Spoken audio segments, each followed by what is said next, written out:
ये जो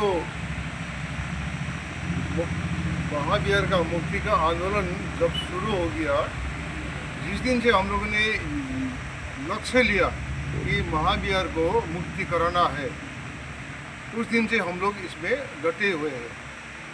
शुरू में तो हम लोगों ने अपना ही जगह पर लोग को सचेत करने का कोशिश किया है और मीडिया, सोशल मीडिया का थ्रू से हम लोगों ने पूरा इंडिया का लोग को हम लोगों ने उठाने का, जगाने का कोशिश किया और उसमें हम लोग काफ़ी सफल भी हुए हैं। आज जो आंदोलन जिस मुकाम पर पहुंचा है उसमें सभी का सहभागिता है और आंदोलन सही रास्ते से जा रहा है। पर लगता है कि इसमें कुछ असामाजिक तत्व जिसका अपना पर्सनल इंटरेस्ट है, वो लोग भी घुसे हुए हैं। हमको एक ताजुब लगता है, एक आश्चर्य लगता है कि कभी कभार जिंदगी हम लोग को अच्छा काम करने के लिए मौका देता है। ये मौका एक ये महावीर मुक्ति का है। देखिए, आगे पीछे सभी को जाना तो जाना ही है, तो जाने का टाइम पर आपको जो मृत्यु का नज़दीक में जब आप पहुंचेंगे तो उस टाइम पर आपका मन में एक मन का स्थिति, द लास्ट मेंटल स्टेट, ये जो हम अभी धम्मा का से बोल रहा है, the last mental state is very important. आपका मृत्यु का क्षण का मानसिक स्थिति कैसा है, वही स्थिति आपको अगले जन्म का में कहाँ पर जन्म लेंगे वो डिसाइड करता है, वो निर्धारण करता है। अभी हम लोगों को इस जन्म में हम लोगों ने, चलिए हम लोग तमोतम परायणी, भगवान बुद्ध ने बोला कि 4 स्टेज होता है। तमोतम परायणी अर्थात अंधेरा से आया है, अंधेरे में जाएंगे। और एक होता है तमो ज्योति परायणी, अंधेरा से आया था पर हम लोग ज्योति में, उजाले में जाने की कोशिश करेंगे। और कोई होता है ज्योति तमो परायणी, अर्थात अच्छा पुण्य काम किया था, कर्म अच्छा था, अच्छा खानदान में उत्पन्न हुआ, पैदा हुआ, अच्छा परिवेश मिला, संपन्नता मिला, पर ज्योति तमो परायणी, पर यहाँ के वो पथभ्रष्ट हो गया।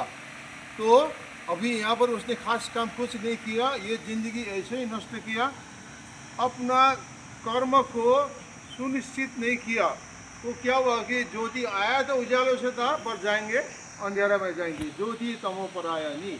और कोई होता है ज्योति ज्योति परायणी, मीन्स पहले भी अच्छे माहौल में थे, अच्छे परिवेश में थे, अच्छे खानदान में थे, संपन्न था, अच्छा धार्मिक परिवेश में जन्म हुआ था, यहाँ भी आके उन्होंने अपना ज़िंदगी सही रास्ते में लगाया है। उसके बाद आने वाला जन्म का भी उसने सुनिश्चित करके किया कि हम इस जन्म में जाएंगे, इस गर्भ में हम लेंगे बोल के, जन्म लेंगे बोल के, अर्थात टाटा का घर से निकल के वो बिरला का घर में जाएंगे। ऐसा ये हम लोग का कर्म का निर्धारण होता है।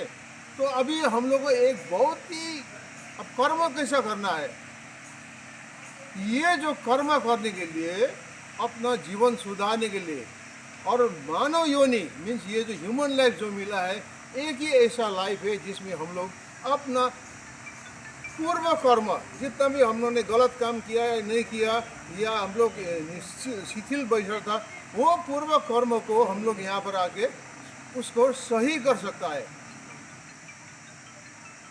एक अगर हम पशु योनि में जन्म लेते हैं, पशु योनि में जन्म लेने से क्या हुआ कि निर्धारित समय तक उसका कर्म भोगे वो फिर चला जाएगा। पर मानव योनि ऐसा है कि पूर्व में हम लोगों ने कोई गलत काम किया हो, उसको यहाँ पर सही करने का हम लोग को मौका मिलेगा। और ये मौका अभी हम लोग को महावीर मुक्ति आंदोलन में मिला है।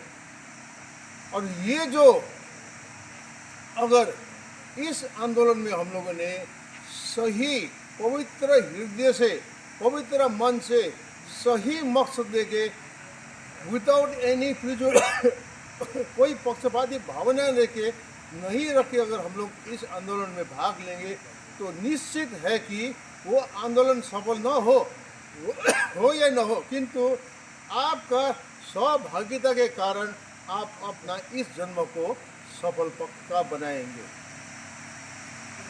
तो ये जो मौका मिला है कि अपना इस जन्म को सही करने का, ये महाबुया मुक्ति आंदोलन में भाग लेके, तो ये हमको कभी कभार लगता है कि ये इतना गंभीर विषय को आदमी क्यों हल्का से ले रहा है। कोई आया है अपना स्वार्थ लेके आया 3-4 लाख रुपये लपेट के चला भी गया है। पर उससे क्या हुआ कि आंदोलन में थोड़ा एक पब्लिक का जो दृष्टिकोण जो बनाया हुआ था, जो इमेज बन गया था, जो उन लोगों का धारणा जो बन गया था, उसमें थोड़ा चोट लगा है। तो अब हम अभी सभी से एक ही अनुरोध है कि आप ऐसा कुछ भी काम नहीं करेंगे। चीवर धारण करने के बाद आपने चीवर का सम्मान देना है। धर्म क्या है? धर्म का एक ही उदाहरण है, धारण करे सो धर्म, नहीं तो कोरी बात। अगर आप धर्म को धारण नहीं करेंगे, वो तो क्या हुआ, एक कोरी बात हो गया, वो उसका कोई महत्व नहीं होता है। पर धारण क्या करना है? धारण करना है धर्म का शिक्षा को धारण करना है, विनय को धारण करना है,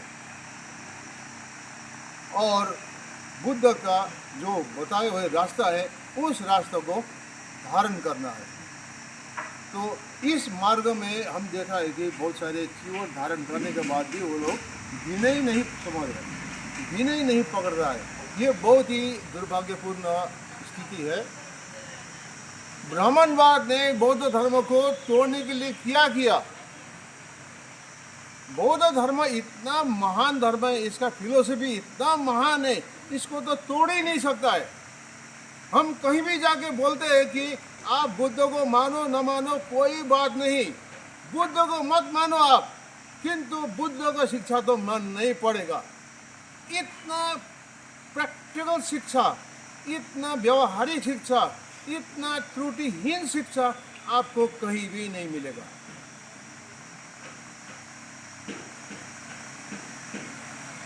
अब ऐसा धर्म से आप लोग संबंधित होके भी अगर आप धर्म को पालन नहीं करेंगे तो फिर क्या हुआ? ये तो पूरी बात हो गया। ये